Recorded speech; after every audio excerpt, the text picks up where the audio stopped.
Good morning. आपण मागच्या लेक्चरमध्ये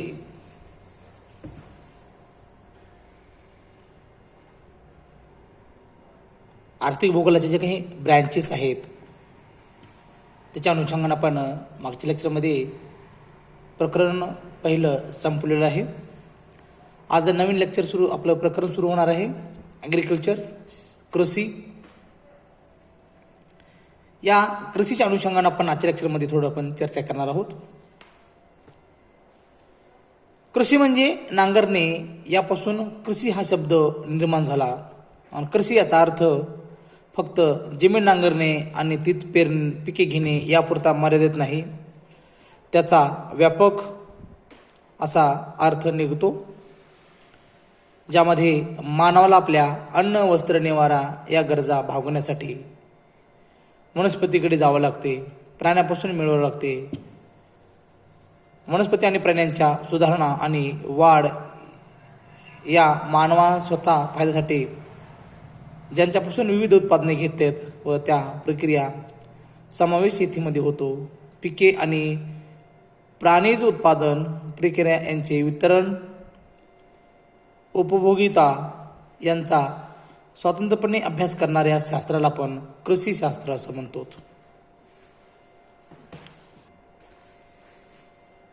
जगातील अन्य व्यावसायिकापैकी शेती व्यवसाय हा एक सर्वात प्राचीन व्यवसाय म्हणून आपण त्याकडे पाहतो. मानव वसाहती करून ढवू लागल्यापासून शेती व्यवसाय अस्तित्वात आला आहे.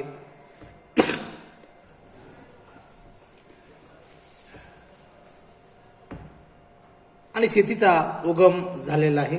सध्या औद्योगिक युग असले तरी शेती हा अनेक देशातील अर्थकारणाचा कणा म्हणून पाहत असतो. शेती व्यवसाय हा जगातला प्रमुख व्यवसाय आहे आणि जगाच्या एकूण लोकसंख्येपैकी सुमारे 2/3 लोकांचे जीवन हे कृषीवर अवलंबून आहे. जगातील एकूण मजुरापैकी 50% पेक्षा जास्त मजूर शेती व्यवसायामध्ये गुंतलेले आहेत. अन्न आणि उद्योगासाठी कच्चा माल शेतीतून उपलब्ध होतो. लोकसंख्या पद्धतीने वाढत असल्याने शेतीसाठी वापरात येणाऱ्या घटकांचा योग्य वापर करून शेती विकास साधण्यासाठी सर्वत्र देशामध्ये प्रयत्न चालू आहेत. उपासमार, कुपोषण, दारिद्र्य यासारख्या समस्या सोडवण्यासाठी शेती विकास ही अत्यंत निगडीची गरज आहे. लोकांच्या भावनात्मक, आर्थिक, सामाजिक आणि राजकीय जीवनाशी आणि अशा आकांक्षाशी शेती अत्यंत घनिष्ठ संबंध आहे. शेतीचा उगम व विकास आपण पाहतो की साधारणतः शेतीचा उगम हा साधारणतः इसवी पूर्व 10,000 वर्षाचा मानला जातो. आणि यामध्ये तत्पूर्वी मानव हा रानटी अवस्थेमध्ये होता. जंगलातील प्राणी मारून त्यावर तो निर्वाह करत होता. त्यानंतर कंदमुळे, झाडाची पाने, फळे आणि तृणधान्याचे वापर करून तो आपली उपजीविका भागवत होता. अशा प्रकारचा मानव हा या ठिकाणी आपण पाहिलेलो आहोत. तो भटक्या टोळ्या करून तो एका ठिकाणी दुसऱ्या ठिकाणी फिरत न राहता स्थिर स्वरूपाच्या वसाहती करू लागला आणि त्यामधून जमीन नांगरून पिके घेतली असती जास्त पितात याचा शोध लागला आणि त्याला यामधूनच तो एका जागी स्थिर होऊ लागला. फ्रान्समध्ये गुहामध्ये केलेल्या उत्खननावरून पूर्व पाषाण युगात मानवाला शेतीकला अवगत होती असा निष्कर्ष काढला गेला आहे. अशा प्रकारचा आपल्याला या ठिकाणी कृषीची प्रस्तावना सांगता येते.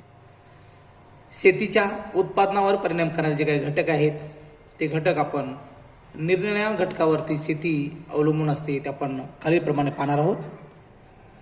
यामध्ये शेतीवर परिणाम करणाऱ्या घटकामध्ये प्राकृतिक, आर्थिक व सामाजिक घटकांचा समावेश होतो आणि प्रत्येक भागामध्ये या घटकांचा अनुरोधाने शेती होते.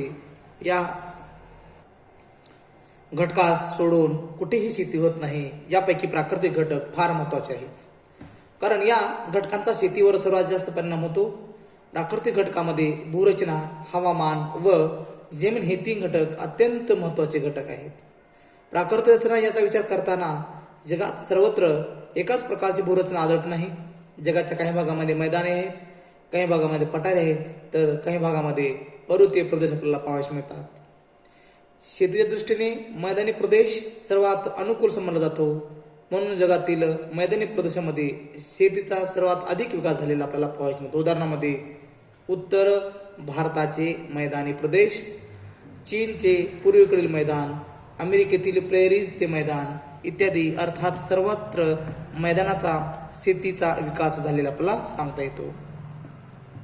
त्यानंतर टुंड्राचे मैदान व सहाराचे मैदान त्याला अपवाद आहेत, कारण प्रतिकूल हवामानामुळे तिथे शेतीचा विकास झालेला नाही. पठारी प्रदेश फारसे अनुकूल नसतात, म्हणून जगातील बहुतेक पठारी प्रदेश हे शेतीच्या दृष्टीने मागासलेले आहेत. पण काही पठारावर मात्र शेतीचा विकास खूप मोठ्या प्रमाणावर झालेला आहे. उदाहरणामध्ये भारतातील दख्खनचे पठार आणि उत्तर अमेरिकेतील कोलंबियाचे पठार, या पठारावरील जमीन अतिशय सुपीक आहे आणि पर्वतीय प्रदेश हे शेतीस अनुकूल नसतात. जास्त उंचीची उभारधोबाड पृष्ठभाग आणि तीव्र उतार असल्यामुळे पर्वतीय प्रदेशात शेतीचा विकास होत नाही. म्हणून जगातील पर्वतीय प्रदेशात शेती होत नाही. उदाहरणार्थ हिमालय, आल्प्स, रॉकी, अँडीज इत्यादी पर्वतीय प्रदेशामध्ये शेती व्यवसाय झालेला आपल्याला सांगता येतो. यानंतर आहे प्राकृतिक घटक. प्राकृतिक घटकाचा शेतीच्या उत्पादनावर खूप मोठ्या प्रमाणात परिणाम होतो आणि यामध्ये भौगोलिक किंवा नैसर्गिक घटकामध्ये हवामान, मृदा, भूरचना यांचा प्रमुख वाटा आहे. या सर्व घटकांमध्ये हवामान हा अत्यंत महत्त्वाचा घटक आहे. तापमान व पर्जन्यमान यांचे प्रमाण शेती प्रकार व पीक प्रकार निश्चित बजावतात. बीज रोपणापासून ते पिकाच्या पूर्व वाढीपर्यंत तापमान आवश्यक असते. ध्रुवीय प्रदेशामध्ये शीत तापमानामुळे व अल्प उन्हाळी काळामुळे ते शेती होत नाही. साधारणपणे 15 अंश ते 25 अंश तापमानामध्ये पिकाच्या वाढीला योग्य मानले जाते. गव्हाला तापमान कमी लागते, म्हणून भारतामध्ये ते हिवाळी पीक ठरते, तर कॅनडा, रशियात वर्षभर गहू केव्हाही घेतला जातो. शिवाय तापमानावर बाष्पीभवन अवलंबून असल्याने मृदजलावर त्याचा परिणाम होतो आणि पर्जन्यामुळे पिकांना ओलावा किंवा आर्द्रता मिळून त्याची वाढ होते. केळी, तांदूळ, चहा, ऊस या पिकांना भरपूर पाणी लागते. मोसमी प्रदेशामध्ये पर्जन्यमान करताच शेतीला वाव मिळतो, शेती व्यवसायाला वाव मिळतो. अन्यथा हिवाळ्यामध्ये जलसिंचनाची गरज लागते. म्हणून भारतामध्ये खरीप व रब्बी अशी पिकाची 2 प्रकार पडलेले आढळतात. प्राकृतिक किंवा नैसर्गिक घटकामध्ये खालील घटकांचा समावेश होतो. उदाहरणामध्ये नंबर 1 आहे भूपृष्ठ रचना किंवा त्याला आपण टोपोग्राफी ऑफ रिलीफ. भूपृष्ठ रचनेचा परिणाम शेतीवर झालेला आहे. भूपृष्ठ रचनेच्या प्रकाराचा परिणाम सर्वप्रथम भूमिपूजनावर पडतो. पर्वतीय प्रदेशात शेतीखालील असलेल्या जमिनींचे प्रमाण कमी असते. पर्वतीय भागामध्ये उतार कमी, शेती कमी आहे. तसेच त्या भागामध्ये असलेल्या जमिनीचे प्रमाण सुद्धा कमी आहे. भारतातील हिमालय, अरवली, विंध्य पर्वत, सातपुडा पर्वत, पश्चिम घाट या पर्वतीय प्रदेशापेक्षा जास्त आहे. पठारांचा भूपृष्ठ सपाट असल्यामुळं पठारावर शेती करणे विशेष कष्टाचे असते आणि भारतातील दख्खनचे पठार, माळव्याचे पठार इत्यादी पठारावर शेती बराच विकास झालेला आहे आणि शेतीच्या दृष्टीने मैदानी प्रदेश सर्वात महत्त्वाचे समजले जातात.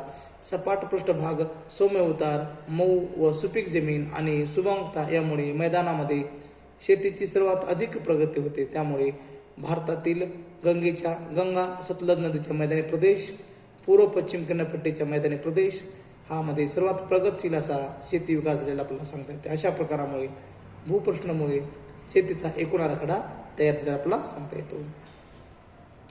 यानंतर साधारणतः भारताच्या 48% भागाची उंची 300 मीटरपेक्षा कमी आहे, तर 26% भागाची उंची 300 ते 600 मीटर आहे आणि 60% भागाची उंची 6 ते 1200 मीटर आहे. म्हणजे 9% भागाची उंची 1200 ते 1400 मीटर आहे आणि 10% भागाची उंची 2400 मीटरपेक्षा जास्त आहे. म्हणजे सर्वसामान्यपणे 1200 मीटरपेक्षा कमी उंचीच्या भागामध्ये शेती होते आणि भारतातील 300 मीटर उंचीपर्यंत शेतीचा सर्वात अधिक विकास झालेला आहे.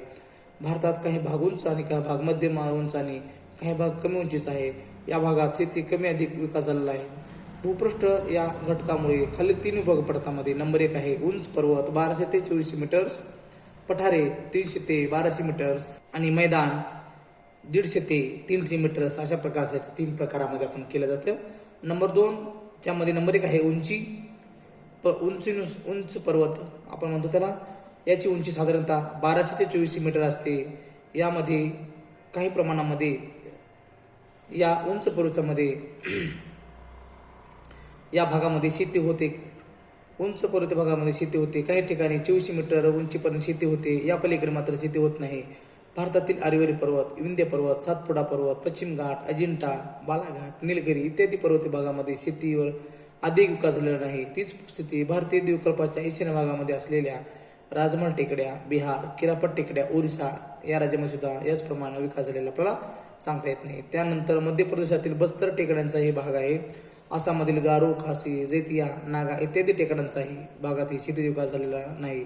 या भागामध्ये उतरतेमुळे पाण्याचा निचरा होतो, त्यामुळे चहाची लागवड केली जाते. भारताच्या उत्तरेकडील हिमालय पर्वत श्रेण्यांची स्थिती तर शेतीदृष्टीने अत्यंत भयान आहे. हिमालय पर्वत श्रेणीच्या काश्मीर, हिमाचल प्रदेश, उत्तर प्रदेश, उत्तर बंगाल व आसाममध्ये पसरलेल्या आहेत. उत्तर जास्त उंची, तीव्र उतार आणि दुर्गमता यामुळे या भागामध्ये शेती विकास होऊ शकला नाही. जेथे शेती होते ती कमी उंचीच्या भागामध्येच केली जाते. दर्यांच्या होते या भागामध्ये फळांची शेतीची होते. अशा प्रकारे पर्वतीय प्रदेशामध्ये शेतीच्या दृष्टीने माग असलेली आढळते. अशा प्रकारचा आपल्याला उंच पर्वत भागामध्ये शेतीचा विकास मोठ्या प्रमाणामध्ये विकसित झालेला आपल्याला पाहता येत नाही. त्यानंतर आहे पठार प्रदेश हे सुद्धा मोठ्या प्रमाणावर शेतीचा परिणाम झालेला दिसतो. भारतीय द्वीपकल्पाच्या ईशान्य भागामध्ये छोटा पठार आहे. या पठाराची उंची साधारणतः 600 मीटरपेक्षा जास्त आहे. या पठाराचा पृष्ठभाग प्राचीन खडकापासून बनलेला आहे आणि या पठाराचा सर्वच साधारणतः उतार हा पूर्वेस असून या पठारावरून दामोदर नदी वाहते.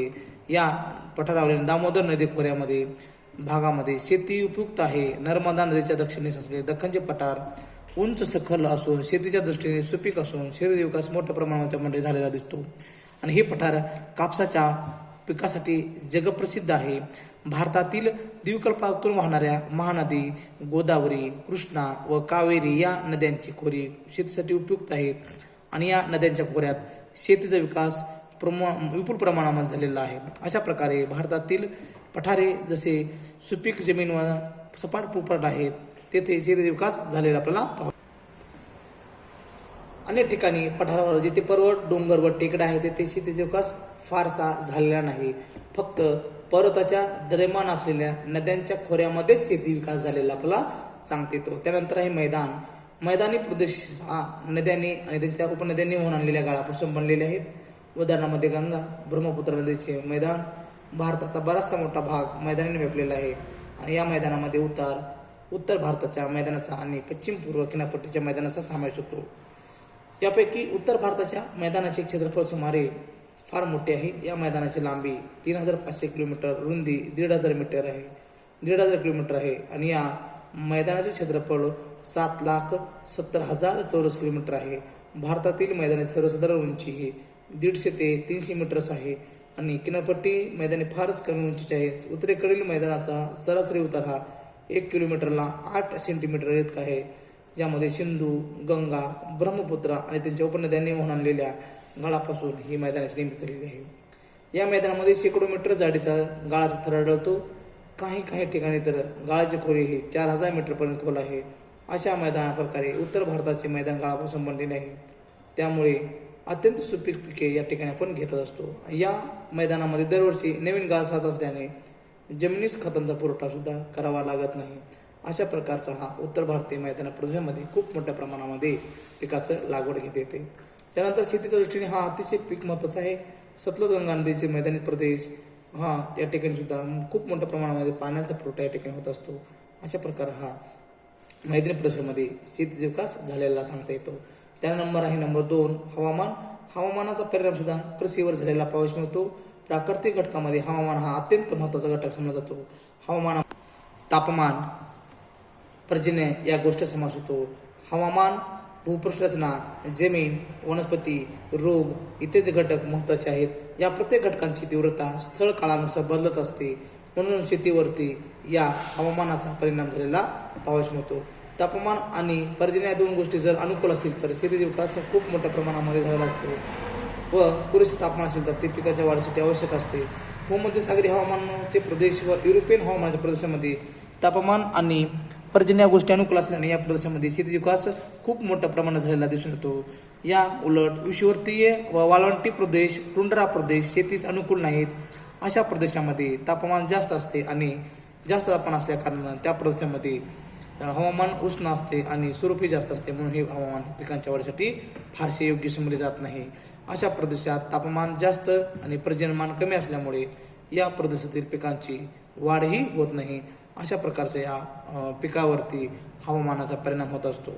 त्यानंतर या भागामध्ये असणाऱ्या वेगवेगळ्या प्रदेश वेगवेगळे पिके घेतली जातात. भारतामध्ये वेगवेगळ्या भागामध्ये वेगवेगळ्या तापमानाने पर्जन्य आढळून येते. म्हणून निरनिराळ्या भागामध्ये निरनिराळी पिके घेतात. तापमान व पर्जन्यमान या घटकांबरोबरच वारा, वादळे, आर्द्रता, पर्जन्य, गारा, हिमदवर इत्यादी घटकांचा सुद्धा परिणाम या पिकावरती होत असतो, शेतीवरती होत असतो.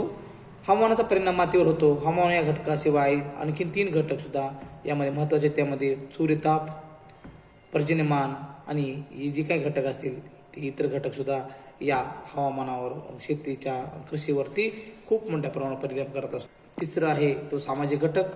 सामाजिक घटकाचा सुद्धा परिणाम शेतीवरती होत असतो, ज्यामध्ये मजूर. भारतातील शेती कमी करण्यासाठी यंत्राचा वापर केला जात नाही आजही, कारण त्यामुळे मजूर लागतात. शेतीमध्ये बरीचशी कामे ही अजूनही हातानेच केली जातात. उदाहरणामध्ये चहा, कॉफी, भात, कापूस इत्यादी पिकाचे उत्पादन घेण्यासाठी मजूर मोठ्या प्रमाणामध्ये लागतात. पण ज्या भागात मजूर पुरवठा होतो त्या भागामध्ये याचे उत्पादन खूप मोठ्या प्रमाणामध्ये होत असते. त्या नंबर 2 आहे जमिनीची मालकी हक्क. स्वतःच्या मालकी जमीन जर तो आपल्या शेती विकास किंवा प्रगती करू शकतो. पण भारतात पूर्वपासून जमीनदारी पद्धत होती, त्यामुळे शेती ही इतरांकडून करून घेतली जात होती. त्यामुळे स्वातंत्र्यपूर्व काळामध्ये शेतीचा म्हणावा तेवढा विकास झाला नाही. पण स्वातंत्र्यानंतर ही जमीनदारी पद्धत बंद करण्यात आली व जमीन कसण्यासाठी इतरांना देण्यात आली. त्यामुळे यांचाही परिणाम शेतीवरती झालेला दिसून येतो. रूढी परंपरा. भारतीय शेतकरी आपल्या जुन्या रूढी परंपरेने शेती करतो आणि परंतु आज जर बघितलं आपण तर या रूढी परंपरेनुसार आधुनिक काळात शेतीचे नवीन तंत्रज्ञान वापरण्यात आले आहे. तरी भारतीय शेती यामध्ये प्राचीन साधनांचा वापर करत असतो. त्यामुळं जमीन कसणे, मशागत, पेरणी इत्यादी कामे ही आज ही जुनी रूढी परंपरेत करतो. त्यामुळं शेतीचा विकास फारसा झालेला आपल्याला पाहता येतो. सांस्कृतिक घटक. सांस्कृतिक घटकामध्ये धार्मिक घटक, वंश व मानव समूह, लोकसंख्या, वसाहती, वाहतूक दळणवळण, राजकीय परिस्थिती आणि शासकीय धोरण या घटकांचा याच्यामध्ये समावेश होतो. यामध्ये धर्म जर बघितला तर या घटकाचा शेतीवरती व्यवसाय परिणाम झालेला दिसतो, कारण मानवाच्या धार्मिक कर्तीनुसार वेगवेगळ्या व्यवसाय चालत असतात. उदाहरणामध्ये हिंदू, बौद्ध, शीख, ख्रिश्चन इत्यादी लोक या राहतात. या धर्मांना अनुसरून उदरनिर्वाहासाठी शेती केली जाते. कष्ट करणारे लोक वेगळे व शेतमालक वेगळे असतात, त्यामुळे शेतीवर त्याचा परिणाम होत असतो. वंशात सुद्धा परिणाम शेतीवरती होत असतो. लोकसंख्या या घटकाचा शेतीवर परिणाम होत असतो. शेतीची अनेक कामे करण्यासाठी मोठ्या प्रमाणावर लोकांची आवश्यकता असते. ज्या ठिकाणी लोकांची शेती करण्यासाठी कुवत आहे त्याच भागामध्ये शेती विकास होतो. जर आळशी मरतुकडे लोक असतील तर शेती विकास झालेला फारसा आढळत नाही. म्हणून लोकसंख्या हा घटक शेतीवरती परिणाम करणारा घटक ठरतो. अशा प्रकारचा या ठिकाणी सांस्कृतिक घटकामध्ये धर्म, वंश व मानव समूह, लोकसंख्या, वसाहती, वाहतूक व दळणवळण, राजकीय परिस्थिती, शासकीय धोरण व अनुदान या 6-7 घटकांचा सुद्धा परिणाम या शेतीवरती होत असतो. अशा प्रकारचा आपल्या ह्या ठिकाणी शेतीवरती परिणाम करणारे घटक आणि शेतीची प्रस्तावना या ठिकाणी आपल्याला सांगता येईल. यानंतर आपण कृषीचे प्रकार आपण उद्याच्या लेक्चरमध्ये पाहू. धन्यवाद.